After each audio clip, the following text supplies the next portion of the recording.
اللہ کرے کوئی آپ سے پوچھے کیا حال ہے تو نظر جھک جائے، آنکھیں آنسوؤں سے بھر جائیں اور کہے کتنا کرم ہے، اللہ نے مسلمانوں کے گھر میں پیدا فرمایا ہے۔ ہر بات میں مچل جاتے ہو، مسلمان ہونے پہ بھی مچلا کرو، کہا کرو کہ کیا بات ہے، موجیں لگی ہوئی، لیکن پتہ کیوں نہیں مچلتے؟ پلیٹ میں رکھ کے اسلام ملا ہے، پلیٹ میں رکھ کے۔ ابا جی مسلمان تھے تو ہم بھی مسلمان، دادا جی مسلمان تھے تو ہم بھی۔ بھئی جس نے خود پیسے کمائے ہوتے ہیں اسے قدر ہوتی ہے، اور جس کے ابے نے کما کے دیے ہوئے۔ مولانا جلال الدین رومی نے ایک مثال دی ہے۔ حضرت مولا روم رحمۃ اللہ تعالیٰ علیہ فرماتے ہیں کہ ایک بچہ امیر باپ کا بیٹا تھا تو خراب ہو گیا، وہ غرض لڑکوں کے ساتھ پھرنے لگا، باپ کی دولت ساری ضائع کرنے لگا۔ والد اس کو سمجھاتا لیکن اس کی سمجھ میں بات نہ آتی۔ ایک دن گھر کے اندر کنواں تھا، جو امیر لوگ ہوتے تھے وہ گھروں کے اندر کنواں کھدوا لیتے، کیونکہ امیر تھا تو گھر کے اندر کنواں تھا، اس کے قریب اس نے اپنی چارپائی الٹی کر کے بچھا لی۔ بیٹا شام کو گھر آیا تو کہنے لگا بیٹے کنگال ہو گئے، دیوالیے نکل گیا ہے، کوئی حال ہی نہیں، میں بڑا پریشان ہوں، شام کی دوائی کے بھی پیسے کوئی نہیں، جا کہیں سے 2 آنے لا، میں نے دوائی لینی ہے۔ اس نے کہا ابا جی مسئلہ ہی کوئی نہیں۔ دوست کے دروازے پہ دستک دی، دوست باہر آیا، کٹھے کھاتے رہتے ٹکے بٹیرے، باہر آیا، ہاں جی، اس نے کہا 2 آنے چاہیے، کوئی مسئلہ نہیں، سجن ہے تو اپنا 2 آنے دے دیے، لا کے ابا جی کو دیے۔ ابا جی نے دوائی کے لیے لیے تھے، جب ہاتھ پہ آئے تو کنویں میں پھینک دیے، کنویں میں ڈال دیے، چپ کر کے چلا گیا۔ سویرے پھر ابا جی نے کہا بیٹے 2 آنے چاہیے، شام کو دوائی لینی ہے، کوئی مسئلہ ہی نہیں، بڑے سجن ہیں۔ دروازے پہ دستک دی، دوست باہر آیا، 2 آنے چاہیے، لے لو، ابا جی کو دیے، کنویں میں پھینک دیے۔ تیسرا دن، چوتھا دن، سجنوں کو پتہ چل گیا کہ بھوکا ہو گیا ہے، خبر پہنچ گئی، آج 2 آنے لین آیا سے، انہیں کہا کل میرے کو بھی کھڑے سو۔ اب شہرت ہو گئی کہ اب اس کے پاس شے ہے، بھوکا ہے۔ اب دروازے بند ہونے لگے، کھڑکیاں بند، انہوں آدھے میں کار کو نہیں، اب حال جو تھا وہ خراب ہونے لگا، کوئی نہیں پوچھنے والا، پریشان ہو گیا۔ ابا جی نے تو 2 آنے مانگ لینے ہیں شام۔ ملا رومی رحمۃ اللہ تعالیٰ علیہ فرماتے ہیں شام ہوئی، صبح دن چڑھا تو اٹھا، ابے نے کہا 2 آنے، اپنے شہر میں مزدوری بھی نہیں کر سکتا تھا، سارے جانتے تھے کہ چودھری صاحب کا بیٹا ہے، سیٹھ صاحب کا بیٹا ہے، دوسرے شہر چلا گیا، دوسرے شہر گیا، مستریوں کے ساتھ مزدوری کرنے لگ گیا، شام ہوئی تو چھالے پڑ گیا، پیروں تک پسینہ نکل گیا، سخت آزمائش کا شکار ہو، 2 آنے کما کے لایا، اور وہ آنے ہاتھ پہ رکھے تو اپنا ہاتھ بھی چھوڑتا نہیں ان پیسوں۔ ابا جی کو دیے نا جب، تو ابا جی نے پھینکے کنویں میں، تو بیٹے نے ماری چیخ، میں کہا ابا جی دماغ کم کر دا جے، بوڑھے ہونے کے ساتھ ساتھ سٹھیا تو نہیں گئے آپ؟ انہوں نے کہا کیا ہوا بیٹے؟ کہا 7 دن ہو گئے ہیں، 2 آنے دیتا ہوں، آپ کنویں میں پھینک دیتے ہیں۔ انہوں نے کہا پتر میں کو پہلے دن سٹے نے، تو آج کچھ چیخ ہے، پرسوں بھی پھینکے، ترسوں بھی پھینکے۔ اس نے کہا 7واں دن ہے، تو میں نے پرسوں بھی پھینکے تھے، ترسوں بھی پھینکے تھے، اس سے پہلے بھی پھینکے تھے، تو چیخا نہیں۔ اس نے کہا ابا پہلے ادھار کے تھے، آج محنت کے ہیں، آج پہلے ادھار کے تھے، آج تکلیف ہوئی ہے۔ تڑپ گئے ملا رومی، کہنے لگے تو نماز اس لیے نہیں پڑھتا کہ تیرا مذہب مفت کا ہے، تو داڑھی کے وعدے سال بعد اس لیے کرتا ہے کہ تیرا مفت کا مذہب ہے، تو کہتا ہے پرسوں ترسوں شروع کروں گا، تیرا مفت کا مذہب ہے۔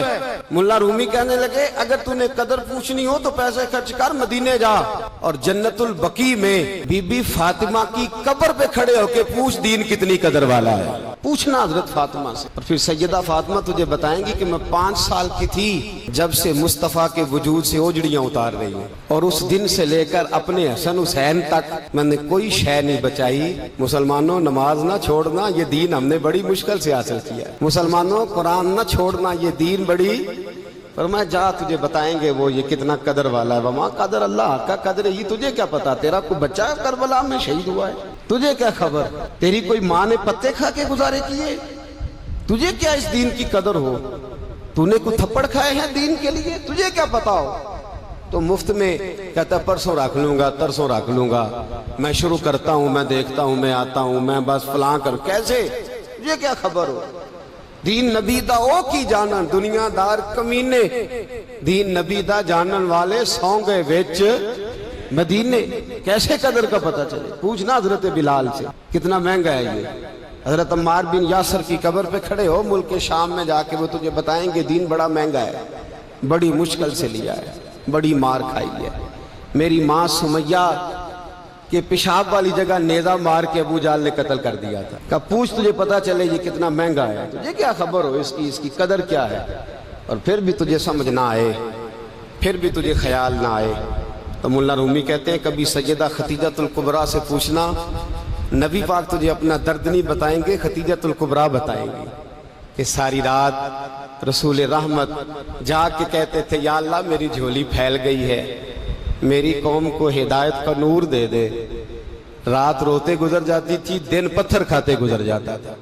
مفت کا دین آیا ہے، کر لیتے ہیں، سوچ لیتے ہیں، سمجھ لیتے ہیں، دماغ انگریزی، ذہن انگریزی، لباس انگریزی، چہرہ انگریزی، اٹھنا بیٹھنا انگریزی، طرز حیات انگریزی۔ یہ مسلمان ہیں جنہیں دیکھ کے شرمائے یہود، سویرے موٹر سائیکل پہ بٹھا کے جاتے ہیں اسکول چھوڑنے بیٹے کو، اور ادھار پیسے لے کے فیس جمع کراتے ہیں، لیکن قاری صاحب کے پاس بچے کا مخارج ٹھیک ہوئے ہیں کہ نہیں اس کی کوئی فکر نہیں کسی کو۔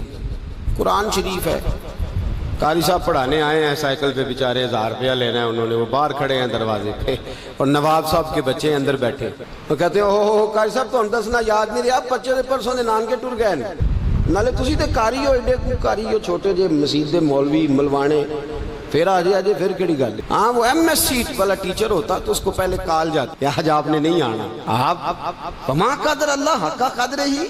مسئلے پوچھتے ہیں لوگ، مسئلے کہتے ہیں جناب دعائے قنوت نہ آئے تو وطروں میں کیا پڑھنا ہے؟ میں نے کہا جنازہ پڑھ لو اس قوم کا جس کو 48 سال کی عمر میں بھی دعائے قنوت یاد نہیں ہوئی۔ ابھی بھی منت کے ساتھ تمہیں کہا جائے کہ دعائے قنوت یاد کر لو، ابھی بھی جس کے گھر میں کار آتی ہے وہ چلانی سیکھ دیتا ہے یا پڑوسی کو دے دیتا ہے؟ بولے نہیں ادگوانڈیاں نو دیندا ہے، مینوں نہیں چلانی ہوندی، تسی رکھ لو۔ عجیب تماشا ہے۔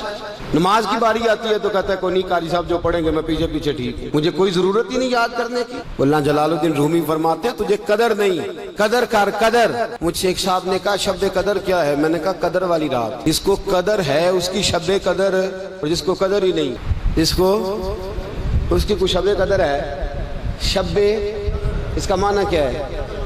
بولے کس کے لیے؟ جس کو اس کی قدر ہے، اور جس کو نہیں سویا ہوا ہے۔ میرے عزیز یاد رکھیں، دین کی قدر کرو، اس کا اکرام کرو۔ یہ تمہیں سجا سوار کے دیا ہے، یہ تمہیں نکھار کے دیا ہے، صحابہ نے مار کھا کے دیا ہے، مار کھا کے دیا ہے انہوں نے۔ ان سے پوچھو، ان کی تکلیفوں کو سہو۔ حضرت سیدنا خبیب بن ارت حضرت عمر فاروق رضی اللہ تعالیٰ عنہ کے پاس جب آتے تھے تو حضرت عمر کھڑے ہو کے انہیں اپنے ممبر پر بٹھاتے تھے، 2 بندوں کو بٹھاتے تھے، ایک خبیب کو ایک جناب بلال کو۔ حضرت خباب بن ارت ایک دن بیٹھے تھے حضرت عمر کے پاس، تو ہوا چلی تو کرتا اڑا، قمیض اڑی تو موٹے موٹے برس کے نشان تھے کمر پہ، بخاری میں موجود۔ تو جناب عمر فاروق کہنے لگے خبیب یہ کیا ہے؟ فرمانے لگے عمر یہ میرا اپنے دین سے پیار ہے، یہ جو میری کمر پہ نشان ہے یہ میرا اپنے دین سے۔ کہا وہ کس طرح کا؟ فرمانے لگے تو ابھی مسلمان نہیں تھا اس وقت، مکے میں نبی پاک کا نام لینا بہت بڑا جرم سمجھا جاتا۔ میں اپنی حویلی سے نکلا تو ابو جال مجھے مل گیا، مجھے کہنے لگا خباب سنا ہے تو بھی بے دین ہو گیا ہے؟ میں نے کہا نہیں میں دیندار ہو گیا، میں دیندار ہو گیا۔ کہا بالکل، تجھے پتہ نہیں تو کمزور ہے، غریب ہے، لاچار ہے، مجبور ہے، پتہ نہیں؟ اور فرمانے لگے ہاں مجھے پتا تھا، لیکن اب میرے نبی نے کہا ہے نہیں، ان اللہ معنا، اللہ ہمارے ساتھ ہے، اللہ ہمارے ساتھ ہے۔ کہتے مجھے نہیں پتا تھا، ان کی پلاننگ پہلے سے ہے۔ ایک حویلی میں لے گئے، کیکر کے کوئلے پہلے سے تیار تھے، یہ صحیح بخاری ہے۔ آپ فرماتے ہیں موٹے موٹے پتھر پہلے سے تیار تھے، میری قمیض کو انہوں نے کھینچ کے میرے بدن سے اتارا، وجود کو ننگا کر کے مجھے کوئلوں پر کمر کے بل لٹا دیا، اور آپ فرماتے ہیں موٹے پتھر انہوں نے میری چھاتی پہ رکھے۔ وہ کوئلے میرے وجود کے اندر جب پیوست ہوئے تو میری زبان سے نکلا لا الہ الا اللہ محمد رسول اللہ صلی اللہ علیہ۔ فرماتے ہیں میری چربی کے ساتھ کوئلے ٹھنڈے ہوئے۔ کہنے لگے ابو جال مجھے پوچھنے لگا بلا اپنے رب کو تیری مدد کرے، بلا اپنے مالک کو اب تجھے چھڑائے۔ تو فرماتے ہیں میں نے کہا تجھے سمجھ نہیں آئی؟ میرے جیسا کمزور آدمی جو تیز دھوپ کا مقابلہ نہیں کر سکتا وہ کوئلوں پہ لیٹا ہوا، اللہ کی مدد شامل ہے تو لیٹا ہوا ہے نا۔ تیز دھوپ کا مقابلہ نہیں ہوتا، کوئلوں پہ لیٹنا، زخم پہ زخم کھا کے جی، خون جگر کے گھونٹ پی، آہ نہ کر لبوں کو سی، یہ عشق ہے تو دل لگی نہیں۔ کہا یہ لیٹا ہوا ہوں یہاں، تو یہ تو کیا سمجھتا ہے بغیر مدد کے؟ ان اللہ معنا، اللہ میرے ساتھ ہے تو یہاں لیٹا ہوں۔ میرے عزیزو یہ رنگ ہے صحابہ کا، اس کے ساتھ انہوں نے دین پھیلایا ہے۔ میں سویرے اٹھتا ہوں تو میں گنتا ہوں کہ میری لاٹری کے اندر، میرے تجوری کے اندر مال کتنا ہے، اور اس کو میں نے زیادہ کیسے کرنا ہے۔ اللہ کرے میں یہ کہنے لگ جاؤں کہ میری مسجد میں نمازی تھوڑے ہیں تو میں نے شام تک زیادہ کیسے کرنے ہیں۔ آمین تو کہتے ہیں. اپنے لیے دعا کرا رہا ہوں, میرے لیے دعا تو کر دو. اللہ کرے میں سوچنے لگ جاؤں کہ بہت سارے لوگ قرآن سے دور ہیں, مجھے انہیں قرآن کے قریب کرنا ہے. اللہ کرے ایسا ہو جائے. آمین تو بولیے. یہ سوچ تھی صحابہ کی. ابو بکر صدیق سویرے اٹھتے تھے تو سوچتے تھے کہ میں نے کس طرح لوگوں کو دین کے قریب لانا ہے. پلاننگ کرتے تھے. حضرت عمر, حضرت عثمان, مولا علی تیاری کرتے, اس لیے کہ انہیں دین کی بولے دین کی. اقبال کہتے ہیں میری زندگی کا مقصد تیرے دین کی سرفرازی. بس میری زندگی کا مقصد پیسے اکٹھے کرنا کہ دین کی سرفرازی, کوٹھیاں بنانا کہ دین کی سرفرازی, فلانا کام کر لوں کہ دین. میری زندگی کا مقصد تیرے دین کی سرفرازی. میں اسی لیے مسلمان, میں اسی لیے نمازی.